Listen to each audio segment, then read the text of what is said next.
بیان کیا گیا ہے کہ خلیفہ ہارون رشید نے ایک نصرانی کو 500 درہم کے مطالبے میں قید کا حکم دیا اور ایک سوار کو اس کے ہمراہ بھیجا۔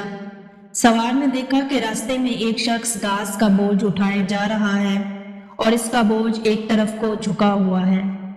یہ دیکھ کر سوار نے اس کو سیدھا کر دیا۔ پھر وہ بوجھ دوسری جانب کو جھک گیا، جس کو دیکھ کر سوار نے پڑھا لا حول ولا قوۃ الا باللہ۔ نصرانی نے اس کی زبان سے یہ کلمہ سن کر اس کلمے کی بڑی عظمت کی۔ یہ دیکھ کر سوار نے اس نصرانی سے کہا کہ جب تم اس کلمے کی اس قدر عظمت کرتے ہو اور اس کو اتنا بابرکت سمجھتے ہو تو اللہ تعالیٰ پر ایمان کیوں نہیں لاتے، جس کے نام کی عظمت سے اس کلمے کو یہ برکت حاصل ہوئی ہے۔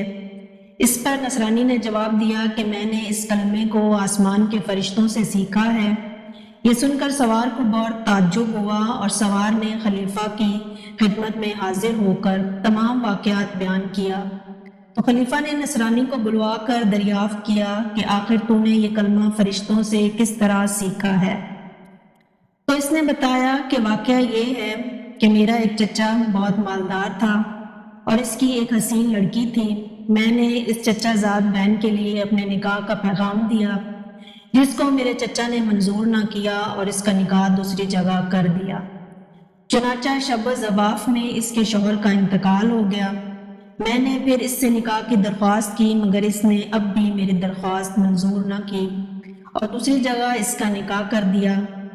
اس کا وہ شوہر بھی اسی طرح شب زواف میں بیوی کے پاس گیا تو مردہ پایا گیا۔ پھر تیسری شخص سے اس کا نکاح ہوا اور اس کے ساتھ بھی یہی واقعہ پیش آیا۔ اس کے بعد چوتھی مرتبہ میں نے پھر اپنے عقد کا پیغام دیا تو مجبوراً چچا نے اس لڑکی کا عقد مجھ سے کر دیا، کیونکہ متواتر ان حادثات کے بعد کوئی دوسرا اس لڑکی سے عقد کرنے کو تیار نہ تھا۔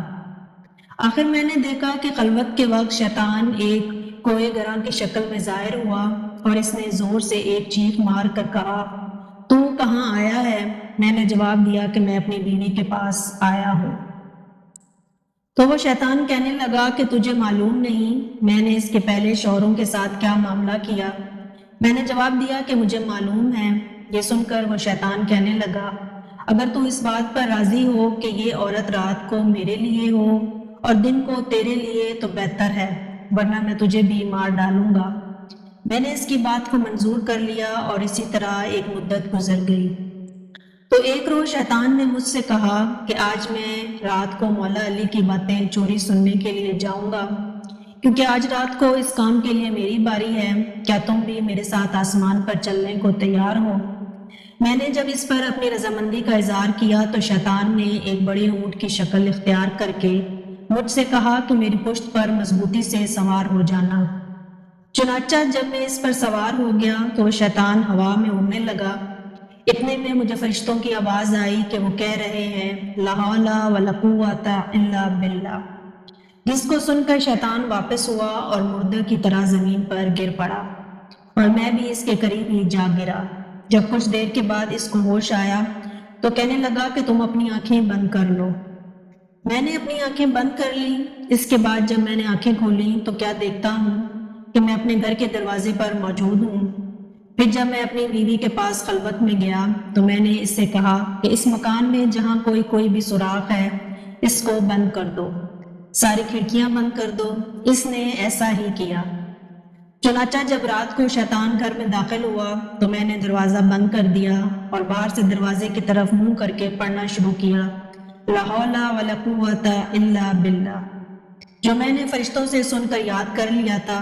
اتنے میں نے ایک سخت آواز سنی، پھر دوسری اور تیسری مرتبہ یہی کلمات پڑھے تو اس کے بعد بیوی نے مجھے پکار کر کہا کہ اندر آ جاؤ۔ جب میں اندر گیا تو بیوی نے بیان کیا کہ تم نے پہلی مرتبہ لا حول ولا قوۃ الا باللہ پڑھا تھا تو شیطان نے یہاں سے بھاگنے کا راستہ تلاش کیا، مگر اسے کوئی راستہ نہیں ملا۔ جب دوسری بار تم نے یہ کلمہ پڑھا تو آسمان سے ایک آگ نے اتر کر شیطان کو گھیر لیا، اور جب تیسری مرتبہ تم نے لا حول ولا قوۃ الا باللہ پڑھا تو اسے آگ نے شیطان کو جلا کر راکھ کر دیا، اور اللہ تبارک تعالیٰ نے ہمیں اس سے نجات دے دی۔ خلیفہ ہارون رشید نے نصرانی کی زبان سے یہ واقعہ سن کر اس کو آزاد کر دیا اور وہ 500 درہم بھی معاف فرما دیے جن کے عوض اس کو قید کیا گیا تھا۔ اس بات سے ہمیں یہ سبق ملتا ہے کہ یہ تمام برکت کلمہ لا حول ولا قوت الا باللہ کی تھی، جس کے پڑھنے سے یہ سب برکت ظاہر ہوئی۔ اللہ تعالیٰ ہمیں بھی اس کی عظمت جان کر اس کا کثرت سے ورد کرنے کی توفیق عطا فرمائے، آمین۔ ملتے ہیں اگلی ویڈیو میں، تب تک کے لیے اللہ حافظ۔